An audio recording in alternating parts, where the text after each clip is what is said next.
लोग खुश होंगे, कुछ लोग नाराज होंगे जी। कुछ करेंगे तो एक्शन का रिएक्शन भी होगा जी। उत्तराखंड के अंदर कांग्रेस को आप कहां पर देखते हैं? वो अच्छे दिन तो गए जहाँ जाने थे। कोई भी चीज़ ऐसी जिसको आप देख लें, वो महंगा गन्ने का अगर आप भाव देखें, इस सरकार ने 1 रुपया भी नहीं बढ़ाया जी। और उस 20 लाख करोड़ का आज तक पता नहीं कहाँ है। जी। किसान बिल को लेकर आप कुछ कहना चाहेंगे? नमस्कार देवी सज्जनों, मैं अमित कुमार शर्मा रुड़की हब के चुनावी दंगल में आपका बहुत बहुत स्वागत करता हूं। और आज हमारे साथ गांधी परिवार के करीबी मंगलौर के वरिष्ठ विधायक काजी निजामुद्दीन जी हैं। आइए उनसे मुलाकात करते हैं। हमारे रुड़की हब के चुनावी दंगल में आपका बहुत बहुत स्वागत है। Thank you. सबसे पहला मेरा सवाल आपसे यह है कि काजी निजामुद्दीन 2022 के चुनाव के लिए कितने तैयार हैं? आप ऐसा सवाल पूछ रहे हैं जो एक हाई स्कूल या इंटरमीडिएट के लिए कोई तैयारी कर रहा हो जी, तो उससे अगर ये पूछें कि जो 5 साल नहीं पढ़ता जी, तो समझ में आने वाली बात है। वो आखिरी रात को पढ़ाई पढ़े तो उससे पूछें कि भाई कितने तैयार हैं जी। तो मेरी तीसरी जनरेशन है जी। मैं 4 चुनाव में लड़ चुका हूँ जी। 5वें चुनाव है जी। तो लोग लगातार लोगों के बीच में हैं। जी। कुछ लोग खुश होंगे, कुछ लोग नाराज होंगे। जी। तो जो नाराज भी होंगे जी, तो वो भी एक प्रतिक्रिया है। अगर आप कुछ करेंगे तो एक्शन का रिएक्शन भी होगा। जी। तो अगर रिएक्शन नहीं होगा तो एक्शन का मज़ा नहीं होगा। जी। तो आप जितना रिएक्शन होगा जी, उससे आपको अंदाज़ा हो जाएगा कि हम अपने चुनाव के लिए कितने तैयार हैं। जी। मंगलौर की जनता, अभी आपने ही कहा कि मंगलौर की जनता आपको इतना प्यार क्यों करती है? आप इतनी समय से विधानसभा जा रहे हैं, इतने समय से। जी। तो मोहब्बत है उन लोगों की। जी। और मैं तो इस लायक नहीं हूँ, लेकिन उनका प्यार है बहुत। यकीन जाने कि मैं उसको रेसिप्रोकेट भी नहीं कर सकता जिस हद तक वो लोग प्यार देते हैं। जी। और कोशिश है कि जो लोग वो सोचते हैं जी, उस पर खरा उतरने की कोशिश करें। जी। उत्तराखंड के अंदर कांग्रेस को आप कहां पर देखते हैं? कांग्रेस भारी बहुमत के साथ सरकार बनाने जा रही है। जी। और इस बार भारतीय जनता पार्टी की हालत ख़राब है। जी। और कांग्रेस ही एक ऐसी पार्टी है जिस पर जनता की उम्मीद टिकी हुई है और जनता एक आस के साथ कांग्रेस को देख रही है कि ये जो अच्छे दिन की बात भारतीय जनता पार्टी कहकर आई थी, वो अच्छे दिन तो गए जहाँ जाने थे। लेकिन जनता ये सोच रही है कि कांग्रेस को लाएं और अच्छे दिन आए नहीं आए लेकिन सच्चे दिन जरूर लौटाएं। जी। कांग्रेस उत्तराखंड के अंदर किसको चुनौती मानती है? आज की तारीख में चुनौती की तो बात मैं नहीं करता, लेकिन महंगाई, जी, डीजल, पेट्रोल, जी, गैस का सिलेंडर, जी, तेल, खाने का और कोई भी चीज़ ऐसी जिसको आप देख लें, वो महंगाई आसमान पर है। जी। बेरोजगारी मेरे कहने से नहीं, आंकड़ों के हिसाब से आसमान पर है। जी। कोई नौकरी इन्होंने निकाली हो वो अधर में लटकी हुई है। जी। सिविल सर्विसेज के एग्ज़ाम पिछले 5 साल से नहीं हुए। जी। गन्ने का अगर आप भाव देखें तो इस सरकार ने 1 रुपया भी नहीं बढ़ाया। जी। किसी भी फील्ड को देख लें आप, अस्पतालों की हालत देख लें, बद से बदतर है। कोविड की पहली लहर सरकार हाथ पर हाथ धरे बैठे देखती रही। दूसरी लहर आई, ऑक्सीजन की बात और हॉस्पिटल बेड्स की बात, लूट होती रही और सरकार देखती रही। तीसरी लहर की कोई तैयारी सरकार की नहीं है। ये सारे विषय हमारे सामने हैं, इस जनता के सामने हैं। और ये सारे विषय देखते हुए जनता की एक आस इस पूरे प्रदेश में सिवाय कांग्रेस के और कोई नहीं है।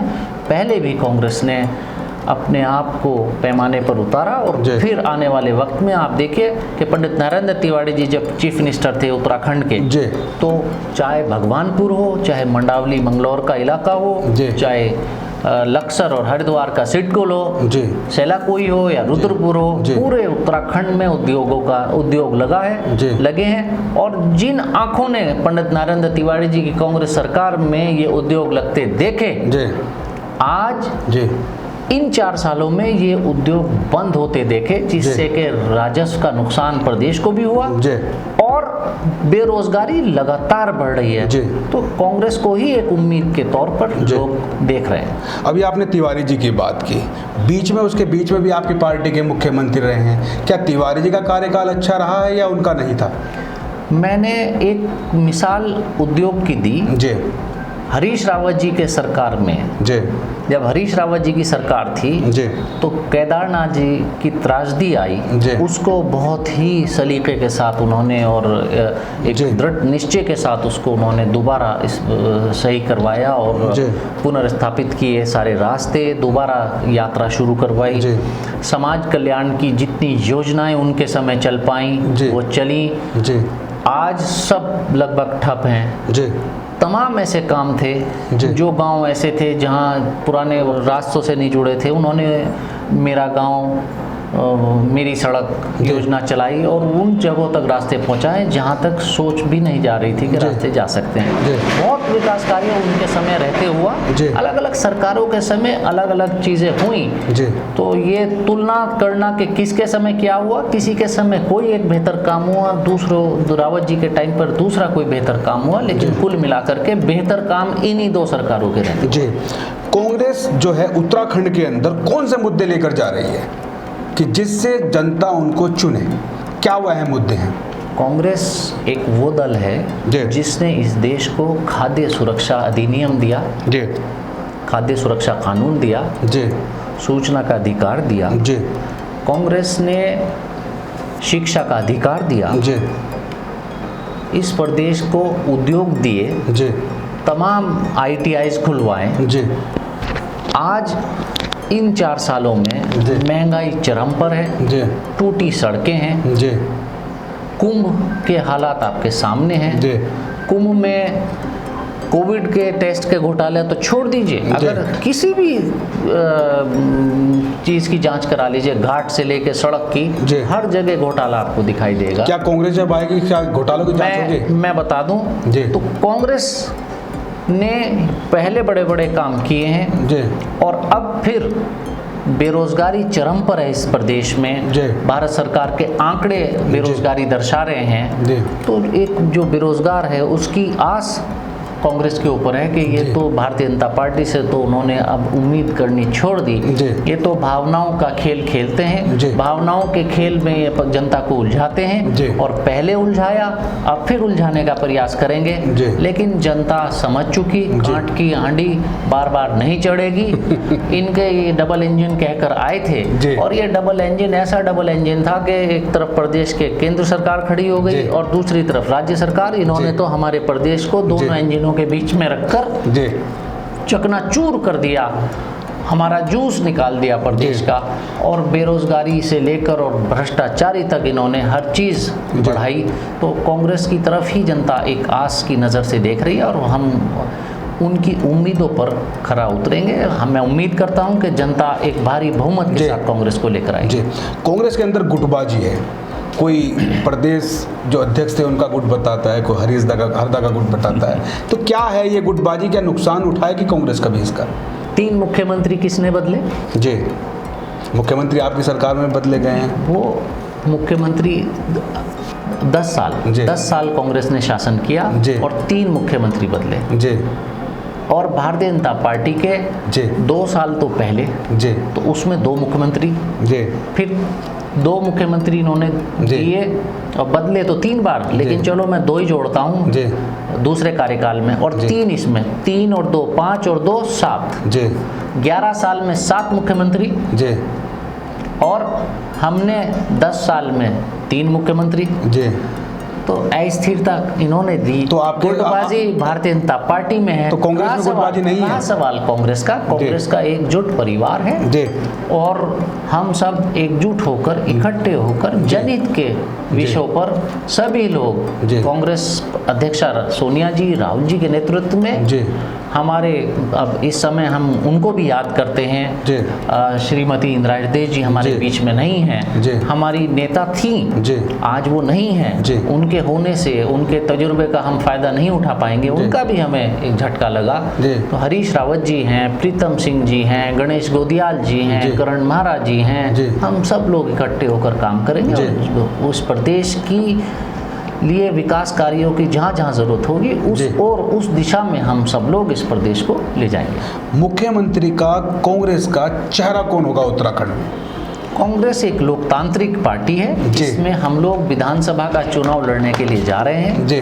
विधानसभा में जितने विधायक चुनकर कांग्रेस के जाएंगे जी, वो लोग विधायक मंडल दल की बैठक कांग्रेस के नेतृत्व के साथ बैठकर तय करेंगे कि कौन मुख्यमंत्री होगा जी। हमारा चुनाव इस समय चुनाव प्रचार के हमारे अध्यक्ष हरीश रावत जी हैं, प्रदेश अध्यक्ष हमारे गणेश गोदियाल जी हैं, नेता प्रतिपक्ष जी प्रीतम सिंह जी हैं। सभी लोग एकजुट होकर हम एक झंडे एक बैनर के नीचे एक मैनिफेस्टो के साथ हम लोग चुनाव लड़ेंगे। तो क्या कोई कांग्रेस का चेहरा एक होता है कि भाई मुख्यमंत्री का चेहरा ये होगा? हर पार्टी चुनाव लड़ती है चेहरे के ऊपर। तो आपने कहा कि सब एक साथ होकर एक झंडे के नीचे चुनाव लड़ेंगे, चेहरा तो कोई ना कोई होना चाहिए ना। नहीं, मैं आपसे एक सवाल कर रहा हूँ जी कि भारतीय जनता पार्टी का चेहरा त्रिवेंद्र सिंह रावत जी होंगे, तीरथ सिंह रावत जी होंगे, धामी जी होंगे, या अभी तो तय नहीं है, आप हमारे होंगे जो रूलिंग पार्टी से आप सवाल करें। हमारी बात यह है कि हमारा एक स्टैंड है और वो स्टैंड मैंने आपको बता दिया कि हम विधानसभा के चुनाव के लिए हम जा रहे हैं और जितने विधायक हमारे चुन कर आएंगे विधायक मंडल दल की बैठक केंद्रीय नेतृत्व के में बैठकर तय करेगी कि कौन मुख्यमंत्री होगा।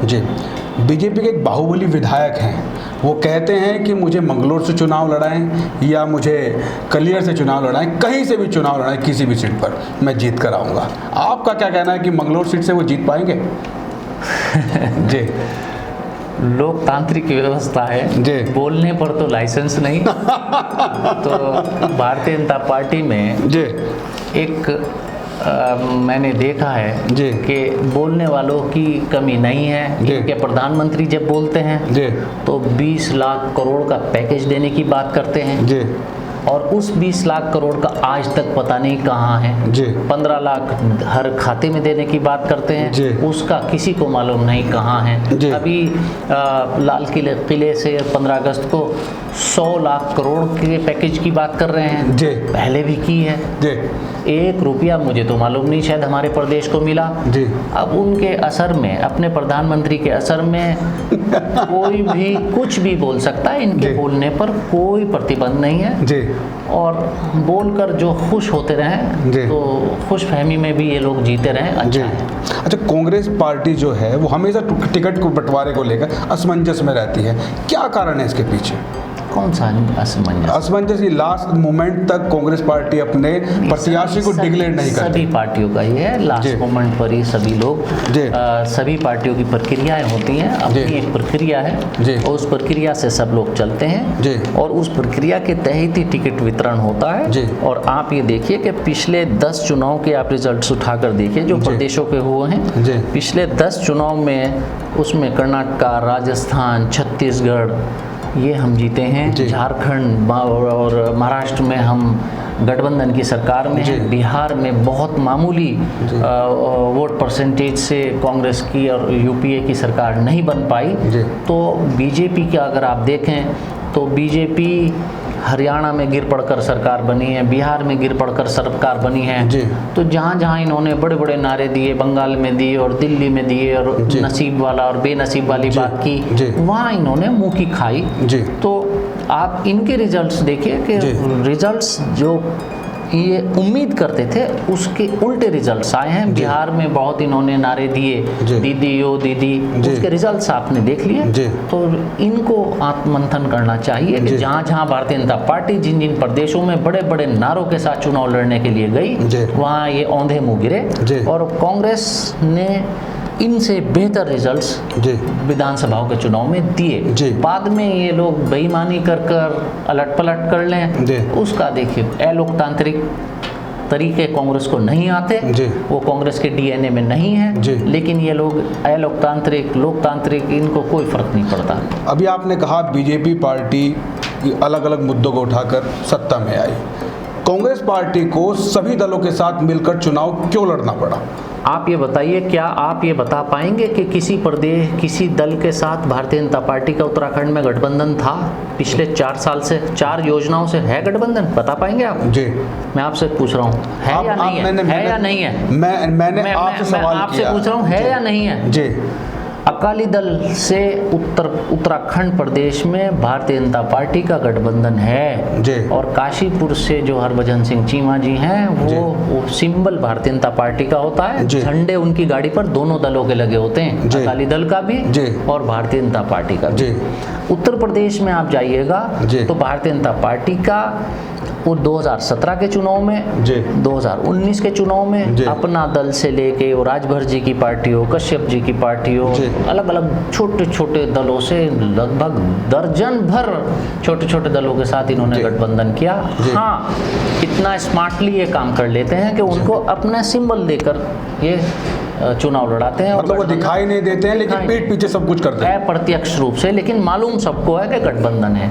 कांग्रेस, मैंने कहा, लोकतांत्रिक सोच की पार्टी है, तो जिसका जो सिंबल होता है उसी के साथ हम लोग चुनाव लड़ते हैं। गठबंधन अगर हम करते हैं तो लोकतांत्रिक एक तरीका है।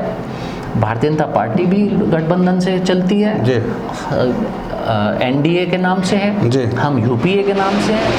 तो इसमें एक सोच, एक मिजाज के दल अगर काम करें, इस देश के लिए, जनहित के लिए अगर काम करें तो क्या बुराई है। जी, पहले समाजवादी, अभी आपने कहा एक सोच और एक दल के, तो समाजवादी पार्टी, कांग्रेस या जितने भी अन्य दल हैं, तो क्या उनकी विचारधारा एक है? कहीं विचारधारा, देखिए, कॉमन मिनिमम प्रोग्राम की बात होती है जी। हर विषय पर हर दल की विचारधारा एक नहीं हो सकती जी। ये एक सच्चाई है जी। लेकिन एक चीज़ तय हो जाती है, आप एक शब्द, एक टर्म हमेशा सुनते होंगे, कॉमन मिनिमम प्रोग्राम जी। तो कॉमन मिनिमम प्रोग्राम एक तय हो जाता है कि इस पर कम से कम हम लोग एक राय रखकर चलेंगे और इसके बाहर हम नहीं चलेंगे। तो जहाँ कॉमन मिनिमम प्रोग्राम तय हो जाता है उस पर जाकर फिर गठबंधन बनते हैं और बातें आगे बढ़ती हैं। चलिए, आम आदमी पार्टी को उत्तराखंड के अंदर आप कितनी बड़ी चुनौती मानते हैं? वो कह रहे हैं कि हम इस बार विधानसभा में ज़रूर जाएंगे और मुख्यमंत्री भी लॉन्च किया है उन्होंने अभी अपना जी। मैं भी अपने पार्टी बनाकर अमेरिका के राष्ट्रपति का मैं दावेदार घोषित कर सकता हूँ जी। इस पर कोई लाइसेंस किसी को नहीं लेना पड़ता, इस पर भी कोई परमिशन किसी की नहीं लेनी पड़ती जी।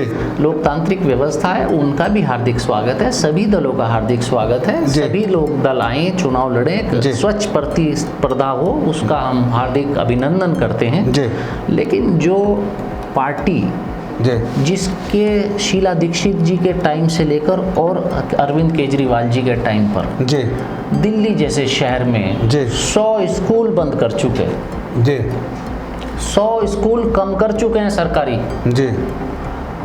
जो शीला दीक्षित जी के टाइम पर थे जी स्टूडेंट्स, छात्र सरकारी स्कूलों में, और आज के टाइम पर जी आबादी भी बढ़ रही है जी। 1 लाख बच्चा कम है सरकारी स्कूलों में जी, 1 लाख बच्चा कम है जी। ड्रॉप आउट रेट जी 10वीं और 12वीं तक पहुंचते पहुंचते 50% है दिल्ली में जी। दिल्ली में 50% बच्चा बीच में पढ़ाई छोड़ देता है जी। वो आकर हमको विकास का पहाड़ा पढ़ा रहे हैं जी। अपना घर दुरुस्त कर लीजिए, मानिए जी, जहाँ आप एक तरफा जीते हैं 2 चुनाव, उसको ठीक कर लीजिए, फिर दूसरे प्रदेशों में आकर अपनी कैंपेन कीजिए। तो कम से कम मासूमों के बच्चों की पढ़ाई के साथ आप दिल्ली में खिलवाड़ कर रहे हैं और सिवाय फेसबुक और टिकटॉक के और यूट्यूब और ट्विटर के बाहर वो राजनीति नहीं करते। शाम को अपनी पॉपुलैरिटी ग्राफ अपने लाइक्स और कमेंट्स पर चेक करते हैं। तो ऐसी राजनीति दिल्ली में वो कर रहे हैं। हो सकता है दिल्ली वालों को पसंद आ रही हो, लेकिन उत्तराखंड में ना ये चली है और ना ये चल पाएगी जी। अगर उत्तराखंड में कांग्रेस सरकार आती है तो क्या काजी निजामुद्दीन कैबिनेट में होंगे? कभी भी कोई विधायक का चुनाव मिनिस्टर, चीफ मिनिस्टर बनने के लिए नहीं लड़ता जी। विधायक का ही चुनाव लड़ा जाता है जी। और अगर पार्टी ने मुझे निर्देश दिया चुनाव, विधायक का चुनाव लड़ने का, मैं उसका चुनाव लड़ूंगा। फिर जी ये अगर किस्मत ने साथ दिया, हम जीते और जैसा उम्मीद करते हैं सरकार बनी, तो जो पार्टी डिसीजन लेगी वो तो किसी के भी साथ कोई भी पद पर किसे वो मतलब एक सच्चे कार्यकर्ता के रूप में आपका यकीनन तो इसमें कभी भी मुख्यमंत्री और मंत्री का चुनाव लड़ा ही नहीं जाता। चुनाव तो एक व्यक्ति एक विधायक का या सांसद, केंद्र के लिए सांसद का चुनाव लड़ते हैं, तो उसमें कोई चुनाव मंत्री मुख्यमंत्री का नहीं लड़ा जाता। तो जो भी निर्णय पार्टी का होगा। जी, किसान बिल को लेकर आप कुछ कहना चाहेंगे? हमारा किसान बिल को लेकर मेरा निजी स्टैंड, हमारी पार्टी का स्टैंड खुला है। जब पिछले साल किसान बिल आया था तो देश में सबसे पहले हम ही लोगों ने विधानसभा में देहरादून एक ट्रैक्टर को लेकर हम सभी विधायक लोग उस पर सवार होकर विधानसभा में पहुंचे थे। हमने एक अपना विरोध दर्ज कराया था और विधानसभा में, विधानसभा के बाहर हमने इस आवाज़ को मुखर किया था। हम किसान बिल को किसान विरोधी मानते हैं और ये उद्योगपतियों के कहे में ये किसान बिल, ये कृषि बिल, फार्म बिल्स आए हैं जो कि जनहित में, किसानों के हित में नहीं है। इनको ये नुकसान पहुंचाने वाला है और जिसका आप अंजाम देख रहे हैं कि किसान दिल्ली के चारों तरफ आज भी बॉर्डर पर है, डटा हुआ है। हमारा पूर्ण समर्थन उनके साथ है और हम चाहेंगे कि इस पार्टी, भारतीय जनता पार्टी की सरकार जिद छोड़े और तुरंत ये किसान कानून वापस ले। और अगर इन्होंने नहीं लिया और कांग्रेस सरकार आई तो कांग्रेस सरकार इस किसान कानून को अपने यहाँ रहते हुए लागू नहीं होने देगी और जैसे जैसे जहाँ जहाँ हम जाते रहेंगे इसको हम रद्द करते रहेंगे और जो किसानों की मांगे हैं उनके अनुकूल हम कानून बनाएंगे। तो ये कृषि बिल एक बड़ा मुद्दा होगा कांग्रेस का, आप ये समझते हैं?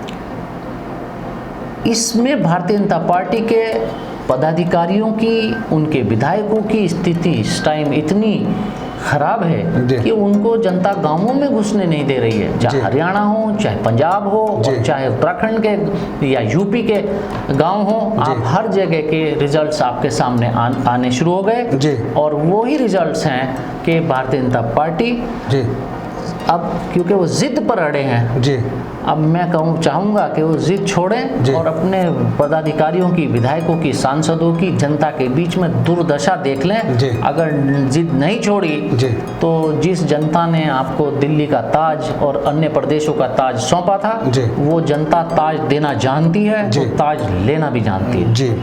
उत्तराखंड की जनता के लिए आप क्या संदेश देना चाहते हैं? भारतीय जनता पार्टी के रहते इस समय सबसे बड़ी समस्या महंगाई है, बेरोजगारी है, महिलाओं पर अत्याचार है। इनके विधायक महिलाओं पर अत्याचार करने में सम्मिलित पाए जा रहे हैं। भ्रष्टाचार चरम पर है। स्कूलों की हालत बद से बदतर है। अस्पताल आप देखिए, आज रुड़की के हॉस्पिटल में देखिए, जब कांग्रेस शासन था तो रुड़की के हॉस्पिटल में डॉक्टर्स हुआ करते थे, एक सर्जन थे, वो भी यहाँ से चले गए। मैं चाहूँगा रुड़की हब उस पर भी एक आवाज़ उठाए। मंगलौर के हॉस्पिटल हो या नारसन का हॉस्पिटल हो, एक्सपर्ट तीसरी लहर आने की चेतावनी बार बार दे रहे हैं और भारतीय जनता पार्टी की सरकार को इस बात से कोई फर्क नहीं पड़ रहा है कि जनता मरे या जिए।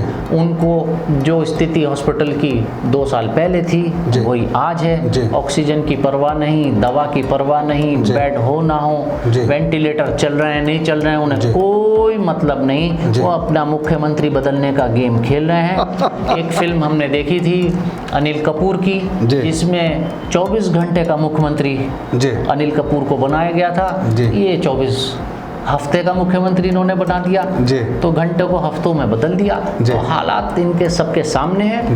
ये जनता देख ले इनके कि भावनात्मक विषयों पर ये बात करते हैं। भावनाओं से ना पेट भरता, ना बेरोजगारी दूर होती, ना शिक्षा मिलती, ना ऑक्सीजन मिलता, ना बेड मिलता, ना दवा मिलती, ना उद्योग खुलता, ना महंगाई कम होती, ना किसानों को राहत मिलती।